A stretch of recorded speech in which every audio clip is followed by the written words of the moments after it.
أول شيء, assalamu alaikum, bismillah ar-Rahman ar-Rahim. Effectivement, cette date du 29 mars restera à jamais gravée déjà dans nos têtes, que ce soit les acteurs principaux, à savoir les joueurs, tout le staff technique, évidemment tous les supporters et tout le peuple algérien, en tous les cas ceux qui suivent le football et l'équipe nationale. De par déjà l'importance de ce match-là, décisif pour cette qualification mondiale 2022, et évidemment de par ce scénario, on va dire, on n'a pas peur des mots, dramatique, où on est passé par tous les sentiments. Puis avec ce résultat final, et quand je dis scénario dramatique, je ne parle pas que des dernières secondes du match, je parle de l'ensemble du match, je parle des 2 heures, des 126 minutes qui ont jalonné ce match-là. Donc effectivement, c'est pas quelque chose qui chez moi peut disparaître aussi facilement. On avait fondé évidemment beaucoup d'espoir. C'est un projet qui a démarré à ma signature. Il était prévu, on parlait de qualification évidemment et de participation productive et positive aux différentes CAN, et puis cette Coupe du Monde. Donc il n'y avait pas évidemment, comme j'ai pu l'entendre ici et là, de résultats ou des objectifs de résultats dans ce contrat, mais on parlait quand même d'un contrat qui allait porter sur 4 ans et demi, et dans ces 4 ans et demi, il y avait deux compétitions intercontinentales qui étaient la Coupe d'Afrique 2019-2021 et cette Coupe du Monde. Donc c'était un objectif pour nous. Évidemment que c'est une grande désillusion, une grande tristesse, et puis d'autres sentiments tels que la colère aussi. Donc on ne peut pas dire que l'on est totalement récupéré de ça et qu'on est déjà passé à autre chose. Ça serait mentir. On est encore dans ce choc-là, dans cette puis on ressasse ce match-là. Une personne comme moi qui est totalement investi dans mon travail, où je place mon métier quasiment au centre de ma vie, avec bien sûr ma famille. C'est évidemment une lourde chose à porter, et qu'il va falloir justement porter pendant un certain temps. L'être humain, l'insan, il est fait d'oubli. Il est fait d'oubli, et c'est d'ailleurs la racine de mot insan. Et c'est sûr qu'avec le temps, les choses entreront dans l'ordre, et s'amenuiseront. Le sentiment de tristesse, le sentiment d'avoir raté quelque chose. Mais ça restera toujours gravé en nous, on le portera tout le temps. Donc ça va un peu mieux, pour répondre plus simplement à la question. Évidemment, chaque jour suffit à sa peine, ça va un peu mieux, mais ça reste quand même assez frais, et les sentiments dont je vous ai parlé au début sont toujours assez vifs.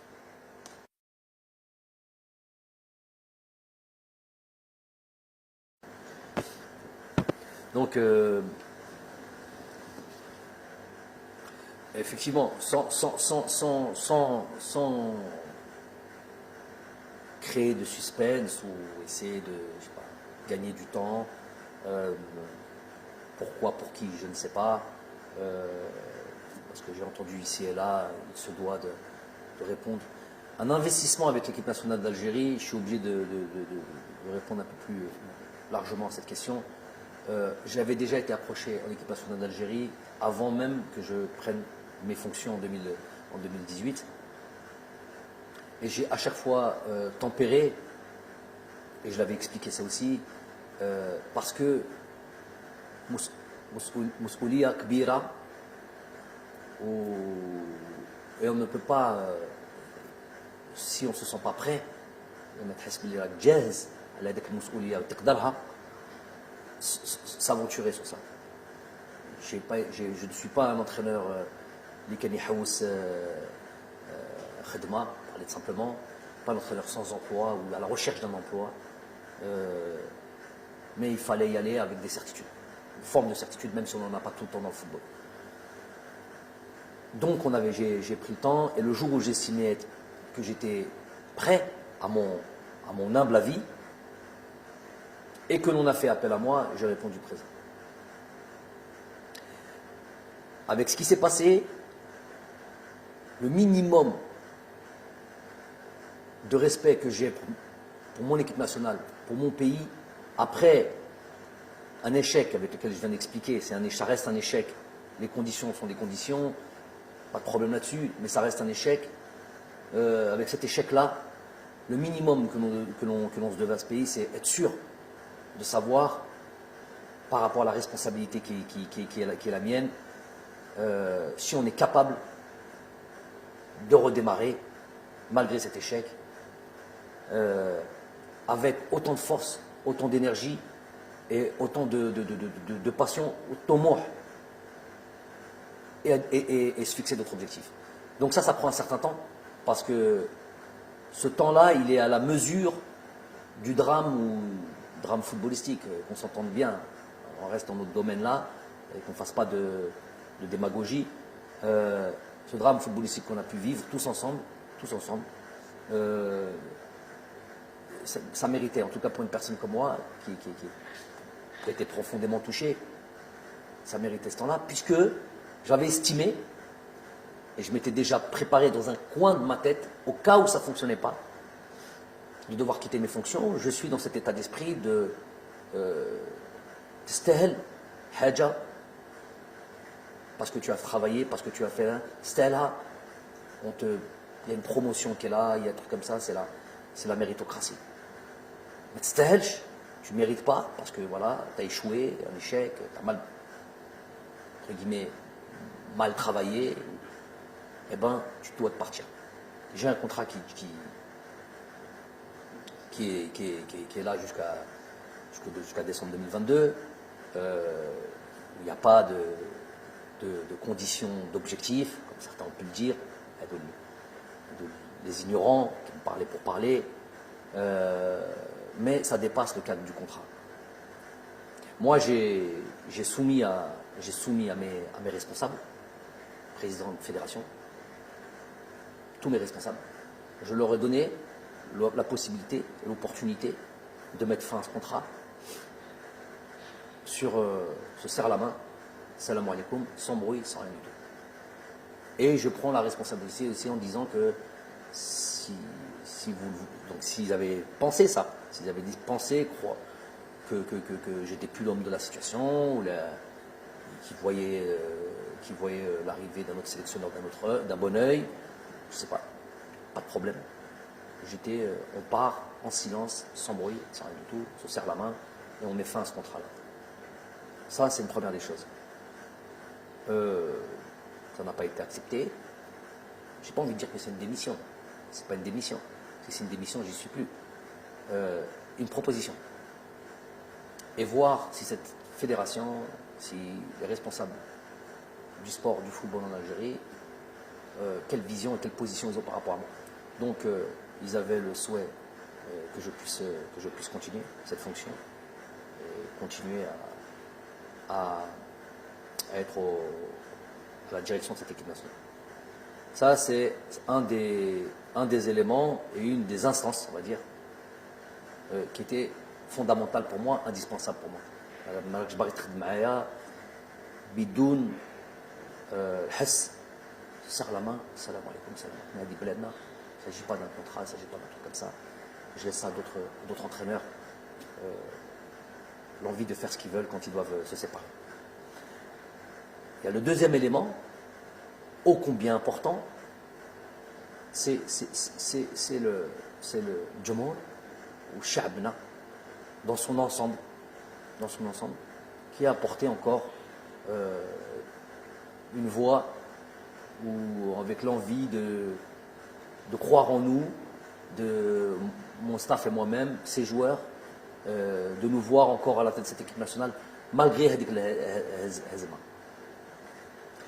Donc c'est quelque chose, puisque je suis venu pour ça, je ne suis pas venu pour autre chose que ça. Je suis obligé de le redire, si j'avais choisi la facilité, au sens large du terme, facilité dans tout, facilité dans la vie, la vie de famille, la vie, tout ce qu'on veut, la vie professionnelle. Si j'avais choisi la facilité, je ne serais pas à la tête de l'équipe nationale. La raison pour laquelle je suis en équipe nationale, tout le monde le sait, elle est claire, elle est sans ambiguïté. C'est pour monter le plus haut le drapeau de cette équipe nationale, de ce pays, et faire en sorte qu'elle soit la plus respectée, la plus performante possible. Mais chérie, fait l'Afrique, fait l'Al. Ça, c'est ma mission. On y est arrivé, je pense. On y est arrivé. Pas complètement, puisque sinon on serait déjà en Coupe du Monde et on va se laisser quand même, on en parlera peut-être après, on va se laisser peut-être une lueur d'espoir, mais c'était ça l'objectif. D'une certaine manière, il a été atteint cet objectif. Et ce peuple croit encore en nous, nous croit capables de continuer à leur donner, donner de la joie, faire en sorte de voir cette équipe-là performante, forte, capable de rivaliser avec les grosses nations, capable d'enchaîner des victoires, tout simplement. On est là pour la gagne. Et ça, je ne peux pas tourner le dos à ça, malgré la tristesse, malgré l'accablement, malgré tout. Ça me donne encore plus de force. Plus que ces arbitres, plus que ces conspirateurs, plus de l'intérieur comme de l'extérieur. Plus que les Nes, qui ne sont pas beaucoup à l'intérieur. 6-7 personnes. 6-7 personnes très facilement identifiables. Les khedmo مشوار شخص ماشي مشوار. Des projets qui suivent des projets personnels qui sont là à travers à venir foutre la zizanie, mettre le fauda, avoir des haines personnelles, jamais d'espoir, il n'y a que du mal en eux, il n'y a que du sombre en eux. Quand ça gagne et que c'est une évidence, ils sont obligés un peu de se ranger tout en diminuant le mérite des joueurs, le mérite de ceux qui travaillent. Quand il y a une petite, quand il y a un échec, et dans le football et dans le sport, il y en a, quand il y a et ben le grossissent et on devient des incapables et on devient des gens à qui il faudrait faire du tort. Ça, et ils sont finalement très peu, et c'est du misérabilisme. J'appelle ça du misérabilisme. Ils ne veulent même pas l'importance de les citer. Mais pour revenir au plus important, c'est ce que le peuple croit et pense et comment il se sent à travers nous. S'il y avait eu le moindre doute par rapport à nous et j'aurais senti on voudrait voir quelqu'un d'autre, il n'y a même pas, on reste pas, on serait même pas en train de parler là. On dit salam alaikum, on a fait le maximum. En tous les cas, Rabbi Shahid, chaque jour que l'on a porté et qu'on a été à la tête de cette équipe nationale, on l'a fait chaque jour. On a fait en sorte de mettre ça au centre de nos priorités. Même si on n'est pas là directement, même si on n'est pas en Algérie directement, on contrôle notre championnat, on contrôle nos joueurs algériens partout où ils sont, de là où on est, parce qu'on est investi dans notre mission tous les matins quand on se réveille. Donc, moi, je ne suis pas inattentif à ça. Je suis plus que réceptif à cet engouement, l'envie du peuple de nous voir continuer. Et c'est impossible de leur tourner le dos. Et donc, on se doit de continuer cette mission. On va le faire comme on l'a fait, avec le cœur. On va le faire avec tout notre investissement. on va le faire avec notre envie, notre détermination, notre rage, j'ai envie de dire, parce que هذا الشعب يستاهل هذا الخير, وإنشالله que ce soit une bonne décision dans l'intérêt du pays. أنا هنا avec, je vous ai dit, avec on n'oubliera jamais cette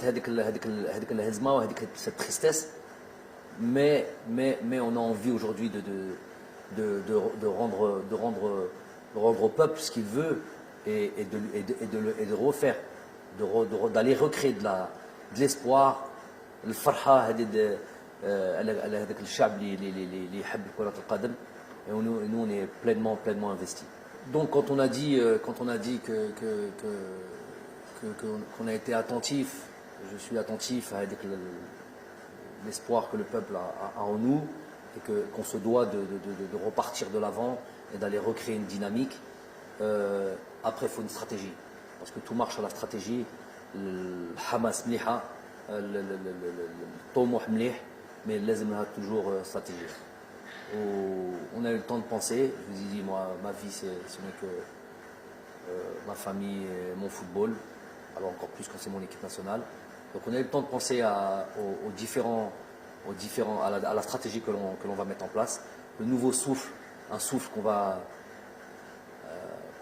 envoyer à ce groupe, à créer voilà, une autre dynamique. Ne pas, je l'ai dit en conférence de presse tout de suite après le match, ne pas tout jeter bien sûr à la poubelle, évidemment, ne pas tout remettre en question. On a atteint certaines choses qui étaient, je me rappelle de 2018 quand je suis arrivé, et aujourd'hui, on a atteint certaines choses plus qu'intéressantes qui nous a amenés ici. On a tout sauf démérité sur ces deux matchs du Cameroun. Je l'ai dit, c'est pas la meilleure équipe, Beddalil, qui s'est qualifié à la Coupe du Monde. C'est l'injustice des fois du football, la cruauté du football. Donc ça veut dire que cette équipe-là, ce groupe-là, il a des ressources. Évidemment, de toute manière, avec ou sans qualification, il y a plein de choses qui allaient arriver après ça. On est dans la perpétuelle, réflexion sur comment faire de ce groupe un groupe encore plus performant. Donc, c'est plus là-dessus sur lequel on va se baser. La reconquête de notre niveau, avec les difficultés qui vont arriver, et qui vont arriver très vite. Hein. Vous le savez maintenant, on le sait, tout le monde le sait. Il n'y a plus le moindre match facile en Afrique. Ça, c'est très très clair, que tout le monde soit d'accord là-dessus. Donc, recréer une dynamique, renvoyer, voilà, et que tout le monde, qu'il y ait une synergie. Et ça par contre, dans cette stratégie, il est inclus aussi via la communication, via l'échange avec nos dirigeants. Il est inclus aussi que tout le monde prenne ses responsabilités aussi. Quand je vous ai dit que j'ai crié au loup et au danger de l'arbitrage depuis 3 ans par des faits réels, ce qui n'est pas dans mes habitudes à la base, ni en tant que joueur, ni en tant qu'entraîneur, mais c'était tellement kéritha en Afrique que c'est un élément essentiel. Il y a 2 éléments essentiels, excusez-moi de dévier un peu, 2 éléments essentiels, je l'ai dit à tout le monde, à tous ceux qui veulent l'entendre, à régler impérativement, et ça devrait être les 2 projets les plus importants en Afrique, c'était l'arbitrage et les infrastructures. Donc c'est là où tous les dirigeants auraient dû mettre se concentrer là-dessus. Quand on voit le niveau de l'arbitrage, les terrains ça va un petit peu mieux, il y a des stades ici et là qui se construisent, mais quand on voit le niveau de l'arbitrage, on est encore très loin du haut niveau. On est encore, pour moi, à l'âge, j'ai pas peur des mots, hein, à l'âge, c'est notre continent, tout notre continent inclus. On est à l'âge préhistorique au niveau arbitrage, au niveau conditions de jeu, même ça s'améliore, conditions d'infrastructure. Mais sur l'arbitrage, on a l'âge préhistorique. Voulu, pas voulu, est-ce que certains y trouvent leur intérêt dans cette CAF, dans cette peut-être FIFA, je ne sais pas qui, pour que l'arbitrage n'évolue pas? J'en sais rien. En tout cas, c'est un constat, c'est un fait. Celui qui veut venir en parler avec moi, il vient. Celui qui a fait le Meiden, il dit fait le Meiden Maya, on a Hadro et on parle. On parle concrètement de ce qui se passe. On analyse concrètement ce qui se passe, plutôt que de venir parler, sortir des belles phrases. Sur le terrain, gros souci au niveau de l'arbitrage. Je vais prendre le temps de dire une chose. J'ai travaillé dans le continent asiatique. J'ai travaillé dans le continent européen, évidemment, en tant que joueur. Et j'ai vu comment on a basculé au niveau de l'arbitrage en Europe, comme on est quasiment au niveau zéro, quasiment au niveau zéro erreur, en plus avec la VAR. Donc là, il n'y a quasiment plus aucune possibilité d'erreur. C'est une vraie assistance. C'est une vraie assistance aux arbitres. Il n'y a plus de possibilité d'erreur. En Asie, donc il n'y a même plus la possibilité qu'un arbitre fasse quoi que ce soit. En Asie, j'ai été à la tête j'ai fait les Champions League asiatiques avec mon club. J'ai fait les équipes nationales avec l'équipe nationale du Qatar. Donc j'ai fait les compétitions internationales asiatiques. J'ai fait des colloques, pas des colloques, des réunions préliminaires aux compétitions que l'on a pu jouer, que ce soit des coupes du Golfe, que ce soit des coupes des championnats d'Asie, des Champions League asiatiques. J'ai fait ces réunions préliminaires. J'en ai fait notamment une avant un championnat d'Asie, je crois, où je le répète et je répète souvent, on sort de la réunion, elle dure 1 heure, 1 heure et demie. On sort de la réunion, tu as l'impression, toi qui est complètement intègre, qu'il va t'arriver quelque chose, tellement ils sont pointus, assidus et exigeants et impardonnables. C'est tolérance zéro en termes d'arbitrage. Faut savoir qu'en Asie, si tu entends, vois, c'est les mots qui avaient été utilisés par les dirigeants de l'AFC, la Confédération asiatique. Tu entends, tu vois, n'en parle pas de si tu es mêlé, c'est la prison. La prison, ça c'est sûr, des peines de prison, des peines pénales, prison et radis à vie du football. Imaginez-vous à quel point on est loin en Afrique quand ça, nous sommes l'arbitrage en Afrique, quand on arrive dans ces compétitions-là, dans des matchs aussi importants, c'est un marché, tout simplement un marché.